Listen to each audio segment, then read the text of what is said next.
Hello friends, आप सभी का स्वागत करते हैं हमारे चैनल ज्योति फन ब्लॉग पर। तो आप सब देख रहे हैं तेरी दीवानगी भाग 4। इससे पहले इस कहानी के 3 भाग अपलोड हो चुके हैं चैनल पर। अगर आप सबने नहीं पढ़ा है तो ज़रूर पढ़ लीजिएगा।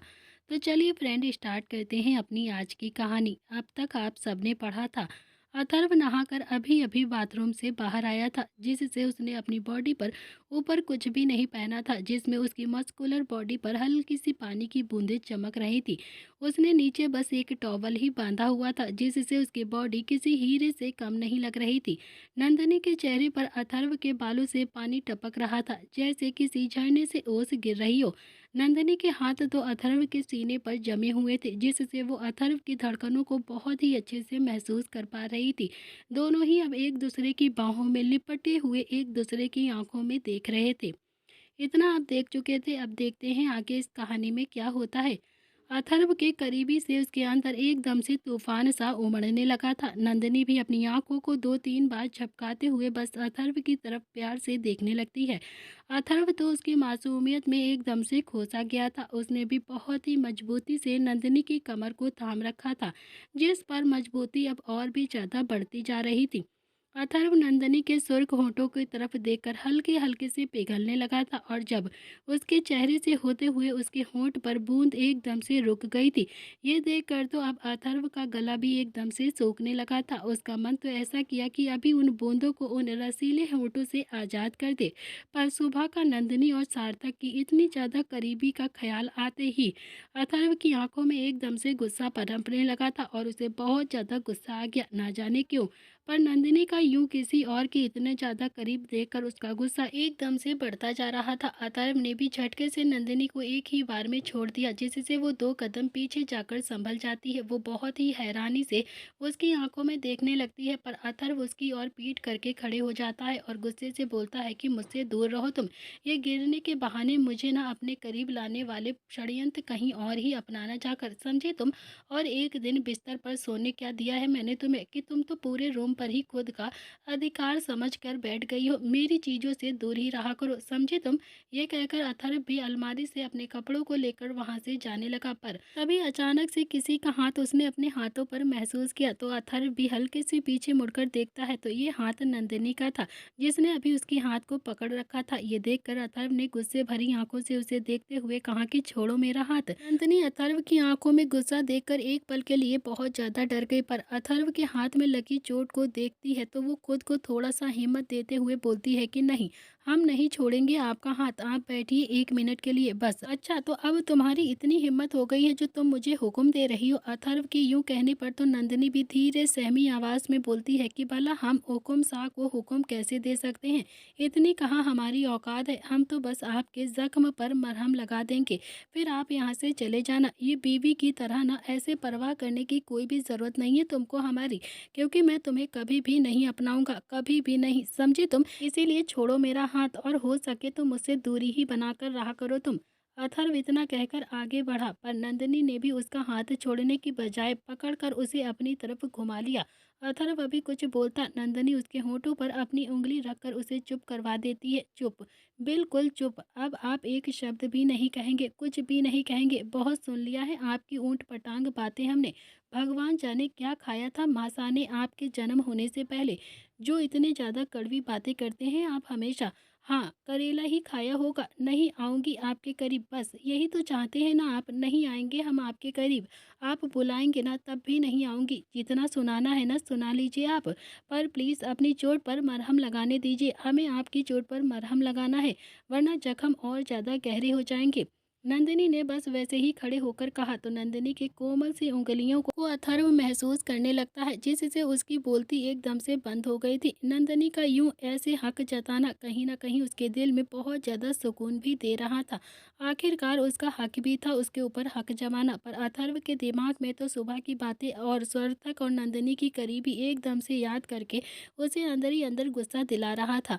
नंदिनी की उंगली को अपने होठों से हटाकर वो काफी ज्यादा गुस्से से अपने हाथ में मजबूती से पकड़ता है और फिर सामने उसे घूरते हुए देखते हुए कहता है कि इतना हक किसी को भी नहीं है जो मेरे चेहरे को वो छू सके। तुम बस यहाँ की नौकरानी हो तो हद में अभी से रहने की आदत डाल लो, वरना मुझे तो तुम जैसे लोगों को सुधारने के बहुत अच्छे से तरीके आते हैं। मगर ठीक है, आज कहा है तो कहा है, मगर आज के बाद अगर गलती से भी कहा ना तो फिर ये होंठ सिले मिलेंगे। बहुत ज्यादा चलाने लग गई हो तुम, मेरे आगे तुम्हारा मुंह बहुत ज्यादा चलने लगा है। भूलो मत, अथर्व सिंह ठाकुर इतना कमजोर नहीं है जो किसी भी लड़की के आगे ऐसे चुप हो जाए।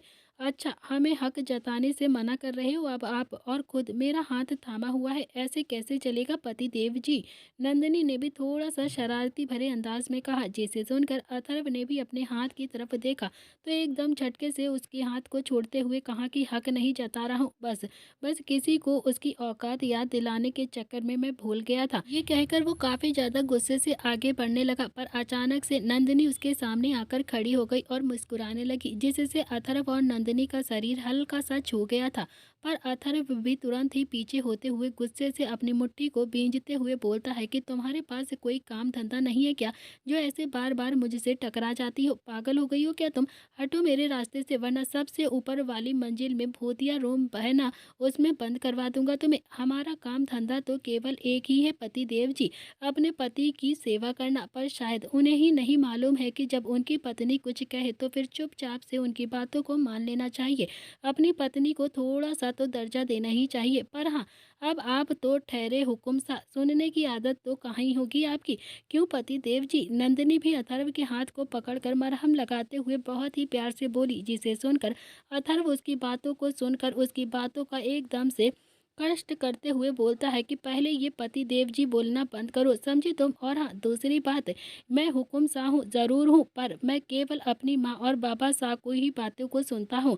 गैरों की बातों को सुनने की आदत नहीं है और ना ही मुझे कोई दिलचस्पी है, समझ गई ना तुम? हाँ, हम समझ गए हैं, आप प्यार तो सभी से करते हैं, बस डरते माँ सासे और बाबा सासे ही हैं, तभी तो आप उनकी बातों का उल्लंघन नहीं करते हैं और जो वो बोलते हैं आप वो सब चीज करते हैं।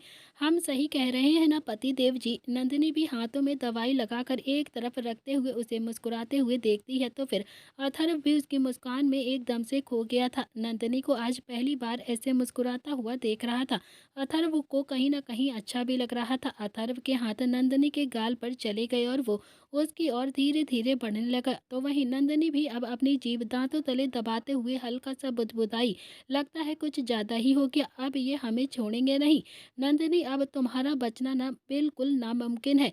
नंदिनी डरते डरते पीछे खिसक रही थी, वहीं अथर्व भी उसे यूं डरता हुआ देख रहा था और मंद ही मंद मुस्कुरा भी रहा था। अभी तो बहुत ज्यादा शेरनी बन रही थी ना तुम, अब कहो ना, क्या कह रही थी तुम? अथर्व भी भौंवे जोड़ते हुए पूछता है तो नंदिनी ने भी ना में अपनी जोर से गर्दन हिलाते हुए बोला कि वो तो बस आपको बातों में लगाकर आपकी चोट पर हम मरहम लगा रहे थे, बस और कुछ भी नहीं। हमारा मकसद आपको गुस्सा दिलाना का बिल्कुल भी नहीं था, प्लीज प्लीज हमें माफ कर दीजिए। नंदिनी मासूमियत से अपनी पलकों को झपकाते हुए बोलती है, जिसे सुनकर अथर्व का ध्यान अचानक से उसके हाथों पर चला गया। वहां नंदिनी ने बड़े ही चालाकी से उसे बिना महसूस करे हुए दवा लगा दी थी, क्योंकि वो जानती थी अथर्व ऐसे उसके दवा नहीं लगवाएगा। अथर्व भी पलट कर नंदिनी की तरफ देखता है तो वहां से वो एकदम से भाग गई थी। अथर्व भी जल्दी से अपने माथे को रगड़ते हुए बुदबुदाया, बहुत चालाक है ये लड़की। अथर्व फिर एक गहरी सांस लेकर अपने कपड़ों को लेकर सीधा वहां से बाहर की तरफ चला गया। इसी तरह से रात का समय हो चुका था। रात को सभी लोग एक साथ भोजन करने के लिए बैठे थे। सभी आराम से अपना भोजन कर रहे थे। नंदिनी भी सभी को खाना बहुत ही प्यार से परोस रही थी कि तभी अचानक से उसकी नजर अथर्व की खाली प्लेट पर चली गई। वो रोटी का डब्बा लेकर अथर्व को रोटी देने के लिए गई तो अथर्व ने भी रोटी नहीं ली उसे, बल्कि उसका हाथ आगे बढ़ाकर दूसरे डब्बे से रोटी लेकर खाने लगा।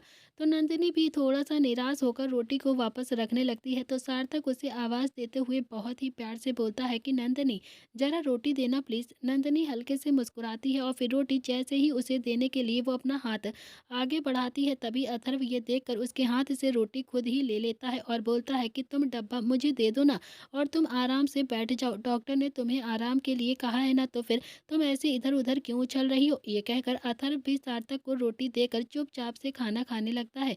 तो वहीं अथर्व के मुंह से आराम का नाम सुनकर तो नंदिनी बहुत ही ज्यादा हैरत में पड़ गई थी, पर उसने किसी से कुछ नहीं कहा और फिर चुपचाप से वहां पर खड़ी रहती है।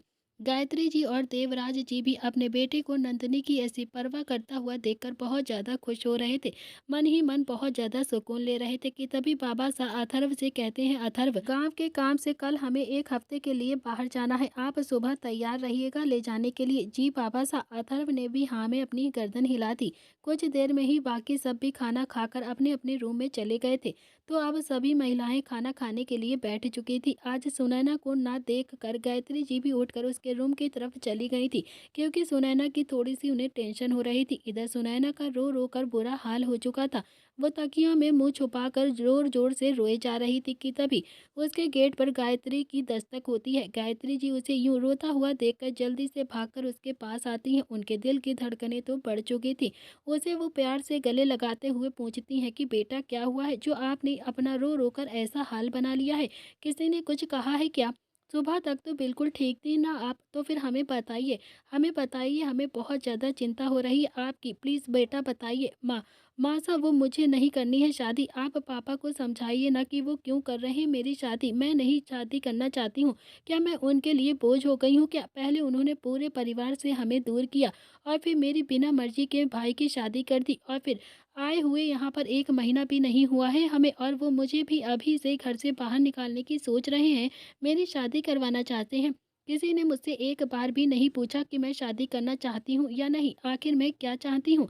पापा बचपन से ही हम दोनों ही भाइयों के साथ ऐसा क्यों करते आए हैं माँ? सुनैना गायत्री के गले लगकर फूट फूट कर रोने लगती है और ये सारी बातें बोलती है। बेटा, ऐसा नहीं है, आप उन्हें गलत समझ रही हैं। वो तो हमेशा से ही आप दोनों के भले के लिए ही तो ये सब कुछ करते आए हैं। आपके पापा आप दोनों लोगों से बहुत ज़्यादा प्यार करते हैं। गायत्री जी उसके सिर को बहुत ही प्यार से सहलाते हुए बोली, नहीं, वो हमसे प्यार नहीं करते हैं मासा। मैं आपसे भी क्यों रो रही हूँ? आप भी तो उनकी ही साइड लोगी। आप तो उनकी ही तरफदारी करोगी ना। मुझे ना आपसे भी बात नहीं करनी है। आप जाओ यहाँ से, मुझे ना अकेला छोड़ दीजिए। मुझे किसी से बात नहीं करनी। सुनैना गायत्री जी से थोड़ा सा दूर होते हुए बोली तो गायत्री जी भी उसे समझाते हुए प्यार से बोलती हैं कि बेटा, हम आपकी शादी की सिर्फ बात कर रहे थे, अभी पक्की नहीं हुई है आपकी शादी। आप दोनों पहले एक दूसरे को अच्छे से जान पहचान लोगे, अच्छे से मिल लोगे, उसके बाद ही आप दोनों की शादी की बात आगे करेंगे। जब अपनी हामी आप भर दोगी तब। बिना आपकी मर्जी की कोई भी रिश्ता उनसे आपका पक्का नहीं करवाएगा। हम आपसे वादा करते हैं। बस आप अपने पिता की बात को मान रखिए, उनकी बात को मान लीजिए। मुझे अभी कोई भी बात नहीं करनी है। आप जाओ ना मासा, मुझे किसी से कोई बात नहीं करनी है। सुनैना भी बिस्तर में मुंह छुपा कर लेट गई और फिर गायत्री जी भी जान गई थी कि सुनैना अभी बहुत ज़्यादा गुस्से में है। आखिरकार इतने सालों के बाद अपने घर आई थी वो, और सुनैना की जगह अगर कोई और लड़की भी होती तो शायद उसका भी यही बर्ताव होता सबके साथ। गायत्री जी भी उसके साथ बहुत ही प्यार से बिहेव करती हैं। उसके माथे को चूमकर दरवाजे को बंद करके बाहर आने लगती हैं। तो नंदिनी भी दूध का गिलास लेकर खड़ी होती है। तो बहू, आप गई नहीं अभी तक?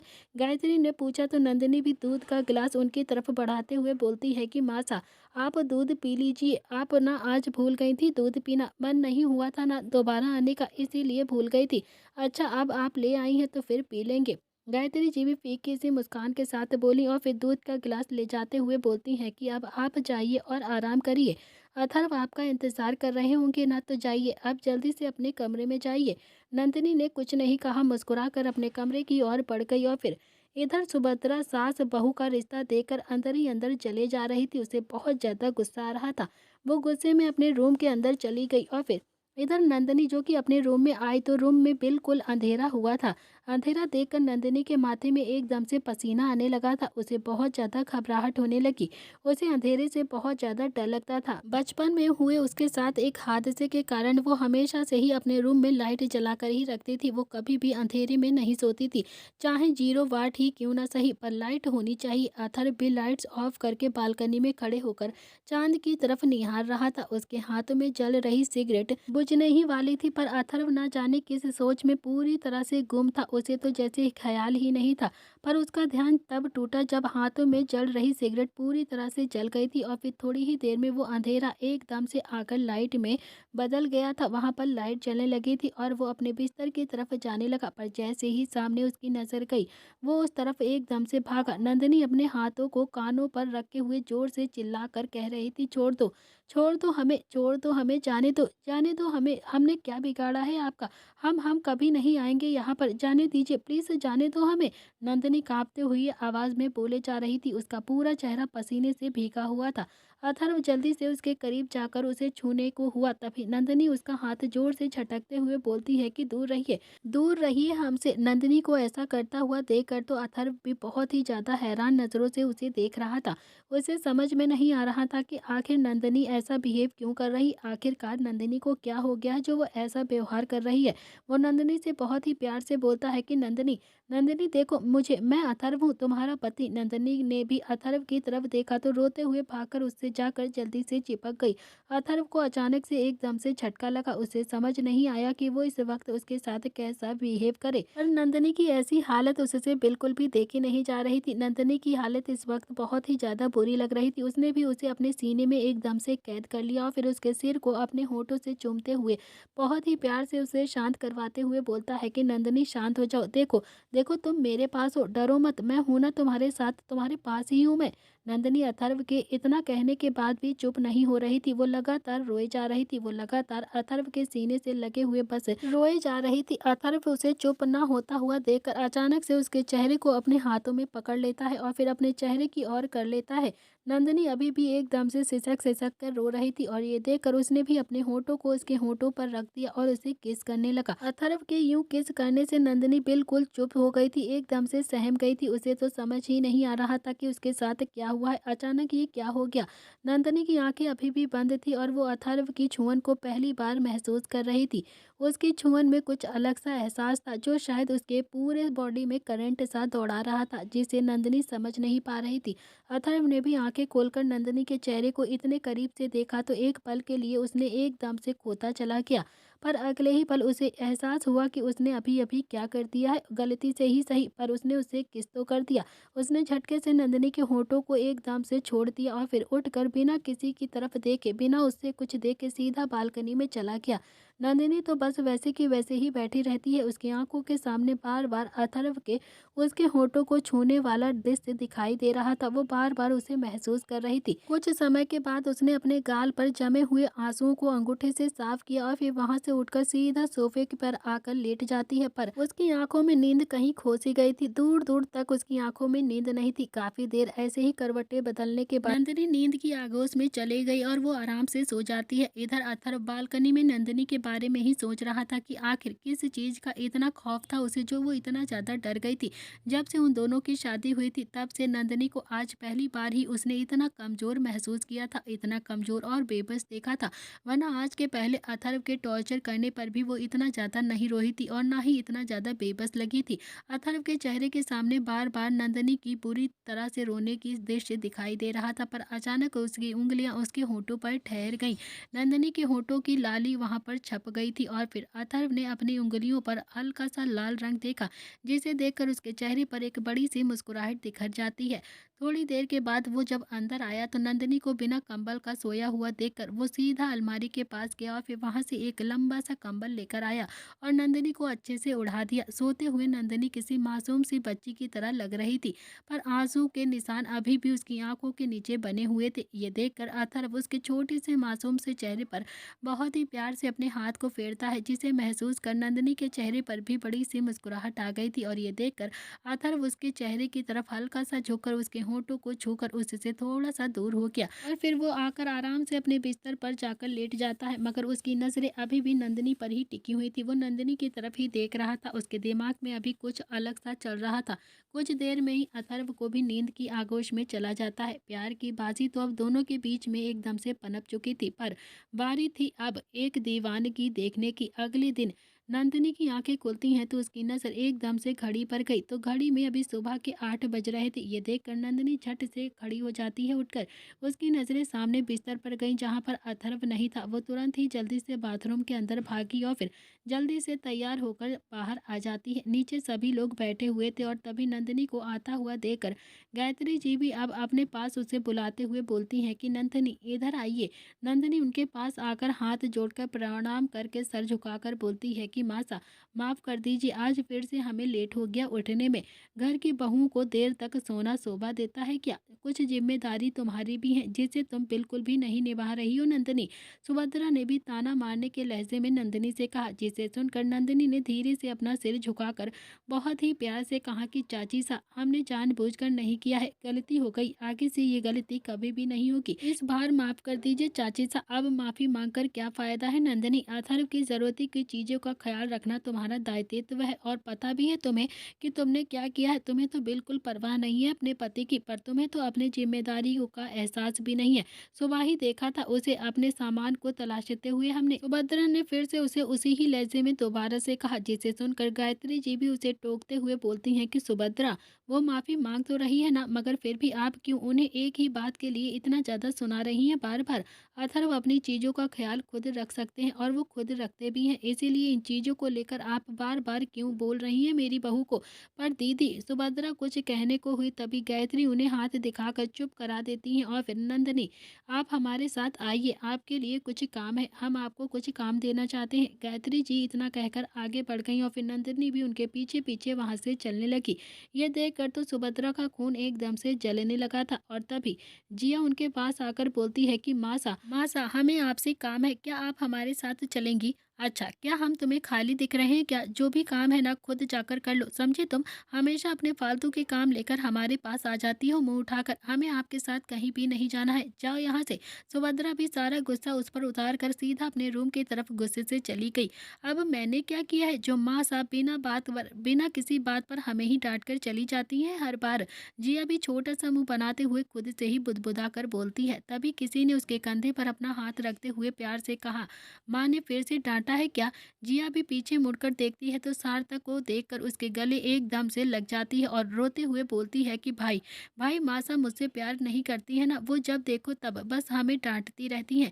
क्या मैं उनकी सगी बेटी नहीं हूँ क्या? जिया ने फिर से अपना सिर उठाकर सार्थक की तरफ देखा और पूछा, जिसे सुनकर सार्थक उसे थोड़ा सा डांटते हुए बोलता है कि आज कहा है, पर आज के बाद कभी भी आपके मुंह से ये बात नहीं निकलनी चाहिए कि आप उनकी सगी बेटी नहीं है, समझी आप? वरना हमसे बुरा कोई नहीं होगा, कोई भी नहीं। और किसने कहा है कि माँ आपसे प्यार नहीं करती है? माँ आपसे बहुत ज़्यादा प्यार करती हैं, आपसे प्यार करती हैं, तभी तो वो आपको इतना ज़्यादा डांटती हैं, वरना पराओं को कौन डांटता है, पता भी है तुम्हें? इसीलिए आज से आप ये कभी भी मत कहना कि आप हमारी बहन है, सिर्फ हमारी बहन और इस घर की छोटी बेटी। सार्थक उसे गले लगाकर बहुत ही प्यार से उसके सिर पर हाथ फेरते हुए बोलता है कि जिसे सुनकर जिया के चेहरे पर भी मुस्कुराहट आ गई थी, पर कोई था जिसने उनकी बातों को सुन लिया था और ये बातें सुनकर उसके चेहरे पर बहुत ही ज्यादा गुस्सा उभर आया था। वो तुरंत ही अपने रूम की तरफ बढ़ गया। इधर दूसरी तरफ, बैठो नंदिनी। गायत्री जी भी उसे खड़ा देखकर अपने पास बैठने का इशारा करती हैं तो नंदिनी भी बहुत ही प्यार से उनके पास आकर बैठ गई थी। बेटा, उनकी बात का बिल्कुल भी बुरा मत मानना तुम। अथर्व से जितना प्यार हम करते हैं ना, उतना वो भी करती हैं, इसीलिए आज उन्होंने तुमसे गुस्से में ये सब कुछ कह दिया। गायत्री जी ने कहा तो नंदिनी बहुत ही प्यार से बोलती है कि मासा, वो मुझसे बड़ी हैं, उनका अधिकार है, हमें डांट सकती हैं, वो हमें कुछ भी बोल सकती हैं, हमें उनकी बातों का बुरा नहीं लगता है, इसीलिए आप बेफिक्र रहिए कि हम उनकी बातों का बुरा मानेंगे। नंदिनी के चेहरे पर मुस्कान लिए उसने कहा, जिसे सुनकर गायत्री जी के चेहरे पर भी बड़ी सी मुस्कुराहट आ जाती है।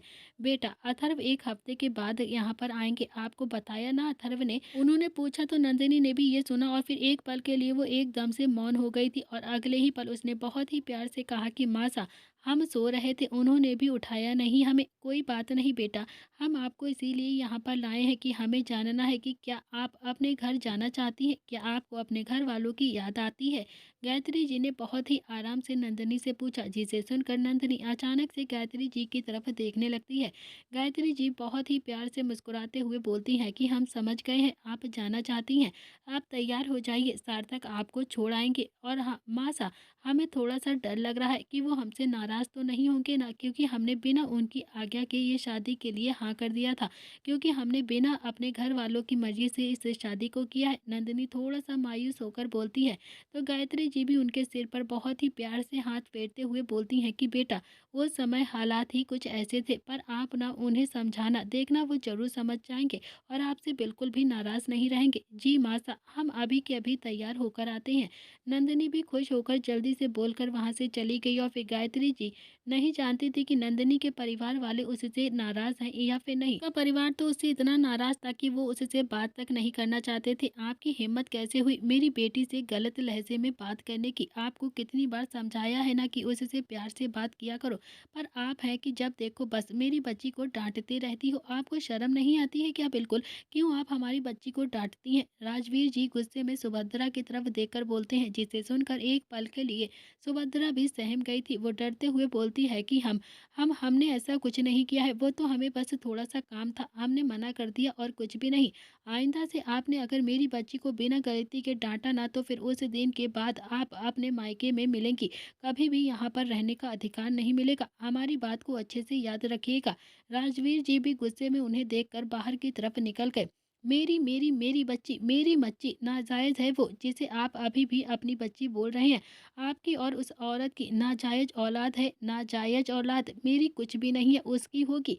कुछ भी नहीं लगती है वो मेरी। सुभद्रा भी गुस्से में अपनी बातों को, अपने आंसुओं को पोंछते हुए चिल्लाते हुए बोलती है, पर आस-पास उसकी बातों को सुनने वाला कोई भी नहीं था सिवाय दीवारों के। इधर अथर्व भी गाड़ी में बैठे हुए बाबा साहब के साथ ही बात कर रहा था। बाबा साहब उसे गांव के किसी मामले को सुलझाने के लिए लेकर जा रहे थे, जो महेंद्र सिंह ने हथियार रखा था। अथर्व भी उनकी बातों को बहुत ही ध्यान से सुन रहा था, क्योंकि अब से अथर्व हुकुम शाह होने के बाद कुछ कार्य और कर्तव्य थे उसके, जो उसे खुद से करने थे, जिनका पालन करना उतना ही महत्व था जितना कि सबके लिए बाकी सारे काम होते हैं।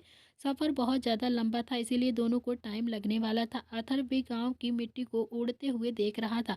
वो कैसे बचपन में अपने परिवार के साथ पूरा राजस्थान ऐसे ही घूमा करता था और कितना ज़्यादा अच्छा लगता था उसे यहाँ पर मेले में जाना, वहाँ पर खेलना, खिलौने खरीदना, कितनी प्यारी प्यारी यादें जुड़ी थी उसकी अपने घर से और इस गांव से। अथर्व भी अपनी आंखें बंद करके सीट से सिर लगा लेता है और फिर उसकी आंखों के सामने नंदिनी का मासूम सा चेहरा आ गया था, जिसे देखकर अथर्व के चेहरे पर एक प्यारी सी मुस्कुराहट आ गई थी और दिल में बहुत ज़्यादा सुकून।